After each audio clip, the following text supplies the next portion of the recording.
Si on veut décrire la psychologie de l'emprunteur, qui s'empare de quelque chose qui appartient à quelqu'un d'autre, c'est le risque que ce qu'il emprunte soit inachevé, c'est-à-dire que ça ne soit pas arrivé à son terme, donc il va emprunter quelque chose qui n'est pas terminé, et puis le risque qu'il emprunte quelque chose qui est faux, qui est erroné, etc. Donc l'emprunteur, il a quand même quelques problèmes à ce niveau-là. Alors évidemment, quand on emprunte à ce qui est mort, parce que pour moi, le problème qui se pose, c'est ce que j'appelle le problème charognard, les paraboles charognards. Si j'emprunte à un savoir qui est figé définitivement, déjà, il y a moins de problèmes. Bon.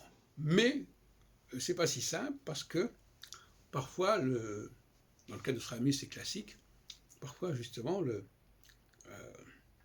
l'œuvre en question, elle continue à vivre, bien après la mort de l'auteur, par des emprunts eux-mêmes, par des récupérations, etc. Enfin, on sait que Nostradamus, par exemple, il n'a pas du tout écrit ses centuries, et que ce n'est qu'à partir des années 1580, 84, 85, que vont apparaître des centuries de Nostradamus, à titre posthume, et puis après, on va dire qu'elles ont été produites pendant de son vivant, etc.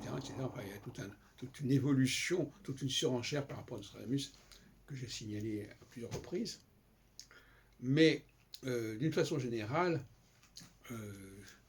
c'est pour ça que je discutais de la notion de l'œuvre. Une œuvre, c'est quelque chose de vivant, une œuvre. Un livre, c'est mort. Une œuvre, c'est mouvant, c'est en mouvement.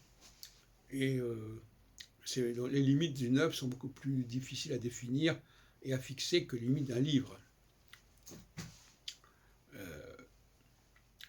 La notion d'œuvre est intéressante, en français en tout cas, cette idée d'essayer d'englober la totalité de ce qu'a fait un auteur de ce qu'il a pu écrire,